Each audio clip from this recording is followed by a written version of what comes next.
یہ ہجوم کوئٹہ کے اسپنی روڈ پر لگی اتوار بازار کی ہے، جہاں اتوار کے دن لوگ خرید و فروخت کے لیے دور دراز علاقوں سے آتے ہیں۔ 45 سالہ اختر محمد یہاں 15,000 روپے کی استعمال شدہ پاور بینکس، موبائل چارجر اور کارڈز کور بیچ رہا ہے۔ اختر محمد کہتے ہیں کہ مہنگائی کے اس دور میں ان کا گزر بسر بمشکل ہوتا ہے۔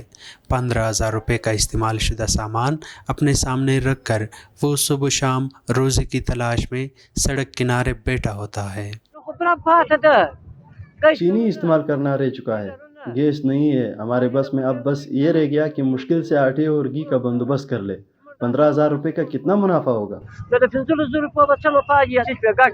اتوار بازار میں سردیوں کے گرم ملبوسات کے علاوہ استعمال شدہ جوتے اور برتن وغیرہ بکتے ہیں۔ یہاں ایک دکاندار نے بتایا کہ پاکستان میں حالیہ مہنگائی کے باعث جو چیز 1 سال پہلے 200 روپے کی مل جاتی تھی، اس کی قیمت اب لگ بھگ 400 روپے تک پہنچ چکی ہے۔ دکاندار نے بتایا انہیں اکثر انتظامیہ اس بات پر تنگ کرتی ہے کہ ان کی لگی ہوئی اسٹال سے ٹریفک کا مسئلہ پیدا ہو رہا ہے، جس کی وجہ سے بعض اوقات ان کی دن بھر کی کمائی چالان میں چلی جاتی ہے۔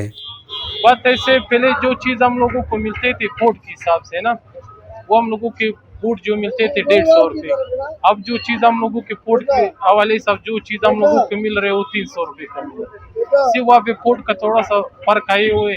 کوئٹہ کے سرد موسم میں کوئلے پر سبز چائے تیار کرنے والا نوجوان کہتا ہے کہ ان کی دن بھر میں 700 سے 800 روپے کی کمائی ہوتی ہے، جس سے وہ اپنے والدین کی کفالت کرتا ہے۔ ابھی بہت مہنگا ہے، پتی بھی بہت مہنگا ہے اور چینی بھی بہت مہنگا ہے۔ یہ ہمارا کاروبار ہے، 800-900 روپے ہم کما رہے ہیں، 5 سال ہوتا ہے تقریباً ہم یہی کام کر رہے ہیں۔ پاکستان اس وقت مہنگائی کے دباؤ کے حوالے سے دنیا بھر میں 3.4% کے ساتھ تیسری پوزیشن پر ہے۔ پیٹرولیم مصنوعات کی قیمتوں میں حالیہ کمی کے بعد اب پاکستان میں ماہانہ مہنگائی کی شرح 30% سے کم ہونے کی توقع کی جا رہی ہے۔ عطاریان، ڈیلی قدرت، کوئٹہ۔